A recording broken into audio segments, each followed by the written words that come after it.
Alors non, Jerry, je n'essaie pas de l'éviter. Ce que je fais s'appelle de la méditation. Et je peux t'assurer qu'après cette vidéo, toi aussi, tu t'assieras et tu t'essaieras à la méditation.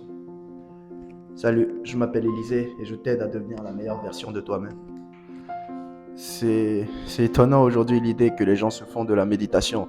Beaucoup de gens n'ont pas conscience de la beauté de cette activité, la beauté de la méditation. Beaucoup de gens pensent aujourd'hui que c'est une activité de moine, bouddhiste, de hippie ou je ne sais pas quoi.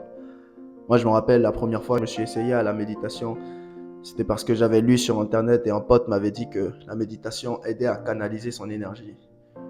Et je cherchais à l'époque tout moyen pour arrêter de me masturber, arrêter de perdre mon temps dans cette activité futile. Du coup, je croyais vraiment que la méditation allait m'aider à y arriver. Je me trompais. Du coup, je m'y suis essayé 2 ou 3 jours. Je m'y suis pris de la très mauvaise manière. Je ne savais pas comment m'asseoir, comment vraiment méditer, respirer. Et j'ai abandonné ça au bout de 2 ou 3 jours. Quand j'ai vraiment appris à méditer, il y a de cela 4 mois, et j'ai vraiment découvert les bienfaits que la méditation pouvait m'apporter. Combien de fois tu as essayé de parler à quelqu'un, et au bout de 2 minutes dans la conversation, l'attention de la personne semble s'évader vers quelque chose d'autre. Ou même toi, combien de fois tu as essayé de te concentrer sur une seule chose, par exemple, réviser tes cours. Au bout de 2 minutes dans les cours, tu commences à éloigner ton attention vers quelque chose d'autre. Tu veux checker tes messages, tu veux checker les réseaux sociaux, tu veux voir si quelqu'un t'a appelé alors que tu sais très bien que personne ne t'a appelé. Ou combien de fois tu essayes de rester concentré sur une seule chose, mais ton attention ne veut juste pas. Ça, c'est parce que notre esprit est tout le temps stimulé, notre cerveau est tout le temps soumis à des trucs, à de la stimulation rapide. On voit un truc, on passe à autre chose, on voit un truc, on passe à autre chose. Les réels sur Instagram, tu regardes 2 secondes, tu passes à autre chose, tu regardes 2 secondes, tu passes à autre chose. Les vidéos sur YouTube, tu regardes une vidéo, elle ne te plaît pas, tu passes à une autre vidéo, tu regardes si tu passes à ça. Ce n'est pas assez nocif pour le cerveau. Cela habitue le cerveau à ne pas savoir rester concentré sur une seule chose. Du coup, c'est pas étonnant qu'à chaque fois que tu essaye de rester concentré sur une seule chose, tu n'y arrives pas. Après, en regardant cette vidéo, combien de fois, si tu regardes sur ton téléphone, combien de fois tu as regardé les recommandations qu'on t'envoie, que YouTube te propose en bas, où tu as essayé de regarder autre chose. Et notre attention est tout le temps divisée dans le monde actuel. On n'arrive plus à rester concentré sur une seule chose. C'est ce que la méditation t'aide à faire. La méditation t'aide à rester présent. Parce que méditer, c'est quoi? C'est se concentrer sur une seule chose à la fois. Et cette chose, c'est ta respiration. Quand tu t'assois et que tu respires, tu te concentres sur ta respiration. Et à chaque fois que ton esprit part vers quelque chose d'autre, tu ramènes l'esprit sur la respiration. Cela commence à habituer ton cerveau à vraiment rester concentré sur une seule chose. Quand quelqu'un te parle, tu peux vraiment te concentrer dans la conversation et vraiment écouter ce que la personne a à te dire. Ton esprit ne vagabonde pas et commence à penser à autre chose. Qu'est-ce que je vais manger ce soir? Tu peux vraiment être présent et cela donne des conversations beaucoup plus profondes et la personne à qui tu parles sera beaucoup plus heureuse de parler avec toi parce qu'il se dira que cette personne est vraiment intéressée par ce que je lui dis. Du coup, voilà, le premier bénéfice de la méditation, c'est d'être présent. Comme si tu veux rester concentré sur une seule chose à la fois. Ce qui est une capacité qui est limite devenue très rare dans la société où on vit aujourd'hui. Beaucoup de gens ne savent pas rester concentrés sur une seule chose. Dès qu'ils commencent à faire quelque chose, ils commencent à s'évader, ne plus vouloir penser à cette chose. C'est triste. Si plus de gens méditaient, ils arriveraient à développer cette capacité. Par exemple, quand je fais cette vidéo, toute mon attention est sur la vidéo, toute mon attention est comment t'apporter l'information. Je ne commence pas à parler d'autre chose, à divaguer. Voilà le premier bénéfice de la méditation. Le deuxième, c'est de pouvoir contrôler ses émotions. Si tu as dû le lire plusieurs fois, si tu es un homme, si tu veux être fort, tu dois savoir contrôler tes émotions, tu dois savoir ne pas être sous le contrôle de tes émotions, mais on sait tous que c'est très dur. Les émotions sont ce qui fait l'humain. Du coup, c'est très dur de les contrôler. Pense à toutes les choses stupides que tu as faites. C'est tout le temps sous le coup d'une émotion.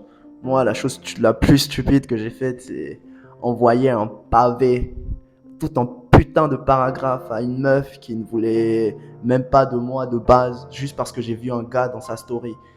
Putain, c'était vraiment des époques sombres. Toutes les choses stupides que tu as su faire, c'est sous le coup de l'émotion, de la colère, de la tristesse, de la joie même. Ce que la méditation t'aide à faire, c'est qu'elle t'apprend à ne pas réagir directement à l'émotion.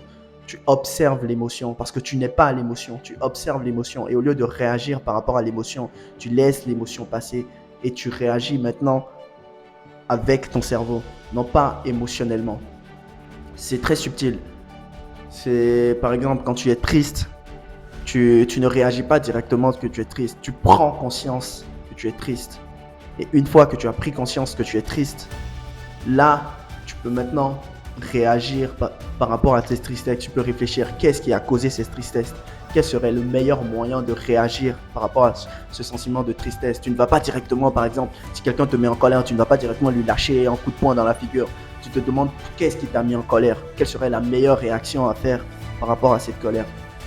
C'est une capacité aussi putain qui est devenue très rare à avoir parce que beaucoup de gens réagissent directement par rapport à leurs émotions. Dès qu'une émotion arrive, ça y est, bim, le gars il réagit par rapport à ça. Dès qu'il est énervé, il va foutre un coup de poing à quelqu'un et ça peut foutre ta vie en l'air. Un exemple, j'étais à la salle, j'ai vu une meuf qui m'intéressait, je suis allé la voir, je lui ai dit salut, je te trouve mignonne. Elle m'a fait, il faudrait s'acheter des lunettes et a crié dans toute la salle. Une émotion a surgi en moi, une émotion de honte parce que c'est comme si je me faisais dégrader par quelqu'un. Mais j'ai pu prendre du recul, observer cette émotion, me dire que si elle ne veut pas de moi, la prochaine voudra de moi et passer directement à autre chose. La méditation t'aide à faire ça. La méditation t'aide à ne plus réagir directement par rapport à tes émotions, mais à prendre du recul et réfléchir par rapport à ces derniers. Et c'est très important, c'est une qualité très importante dans la vie de tous les jours. Parce que la vie te foutra des coups, la vie te foutra des émotions dont toi-même tu n'as pas idée viendront chaque jour. Et si tu ne sais pas prendre du recul par rapport à eux, tu continueras ta vie à faire des actes, des actions débiles que tu regretteras. Donc il n'est jamais trop tard pour commencer. La dernière chose que la méditation t'aide à faire, c'est d'être plus détendu. On connaît tous cet ami que rien ne semble ébranler. Tu le clashes, tu lui parles, rien ne semble l'ébranler. Il est détendu, il est parlé avec lui, il est calme. Parler avec lui, c'est comme si tu étais sur la même longueur d'onde que lui. Eh bien, la méditation t'aide à faire ça, t'aide à détendre tes nerfs, ne plus être crispé, ne plus être stressé. Tu peux parler à ton propre rythme. Quand quelqu'un te parle, tu prends le temps de réfléchir à ce que tu vas lui répondre. Tu vis la vie sur ton propre rythme. Tu ne le vis pas sur le rythme de quelqu'un. Et crois-moi, être autour de ce genre de personnes, c'est vraiment bénéfique. Tu as vraiment envie de parler plus longtemps avec ce genre de personnes. Tu as vraiment envie de rester plus longtemps avec ce genre de personnes. Quand tu parles avec une fille et que tu parles à ton propre rythme, tu parles quand tu as envie de parler. Tu ne parles pas juste pour parler, tu parles pour dire vraiment ce que tu penses de façon détendue, de façon calme. Cette qualité attire beaucoup plus que n'importe quelle phrase d'accroche que tu iras lire sur Internet. La méditation t'aide à faire cela. Elle t'aide à rester détendu, à rester calme, parler à ton propre rythme, ramener les gens sur ta propre longueur d'onde. Et être autour de ce genre de personnes fait beaucoup de bien. Alors, je te parle des qualités de la méditation depuis tout à l'heure. Tu dois te demander, ok, si bien la méditation m'aide à faire tout ça, mais comment je commence? Je suis content que tu aies posé la question. Moi, il y a une appli qui m'a vraiment aidé à rentrer dans le truc, à rester consistant dans ma méditation. L'appli, elle s'appelle Medito. Elle est en anglais, mais c'est très facile à s'y reconnaître. Il y a différentes étapes. Il y a apprendre à s'asseoir. Et il y a la méditation journalière. Si tu es un débutant, il y a 3 minutes, 1 minute de méditation. Tu peux commencer par les 1 minute. Moi, j'ai essayé de commencer pour les 3 minutes. Je n'ai pas réussi à m'asseoir pendant les 3 minutes. J'ai réussi à m'asseoir 1 minute 30 pour ma première séance de méditation. Et c'est déjà bien, c'est déjà très bien. Si tu commences, tu fais un grand pas par rapport à beaucoup de personnes. Il m'aura fallu 3 semaines, 1 mois avant de vraiment faire les 10 minutes de méditation chaque soir. Et certaines fois, je fais 15 minutes. La prochaine étape sera les 30 minutes.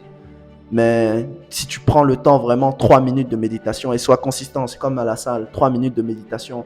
Tu apprends, tu suis les étapes que l'application te donne. Tu apprends à t'asseoir, tu réfléchis, tu respires. Tu fais les 3 minutes de méditation chaque soir. Cela combiné un soir, 2 soirs, 3 soirs. Et si tu en fais une habitude constante, tu remarqueras au bout d'un mois, 2 mois, tu ne seras plus la même personne. Ta façon de penser sera différente. Ta façon d'interagir avec les gens sera différente. Et si en plus de ça, tu suis la voix du John, parce que bien sûr, on est ici pour suivre la voix du John.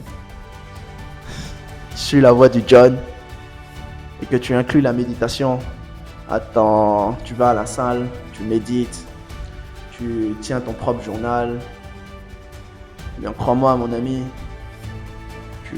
dans 1 mois, 2 mois, 3 mois, 4 mois, 5 mois, tu ne te reconnaîtras plus. Tu seras une personne totalement différente. Envoie cette vidéo à un ami Jerry que tu aimerais voir rejoindre la méditation. Et si c'est dur, n'oublie jamais. To the moon. À la prochaine dans une autre vidéo. Peace.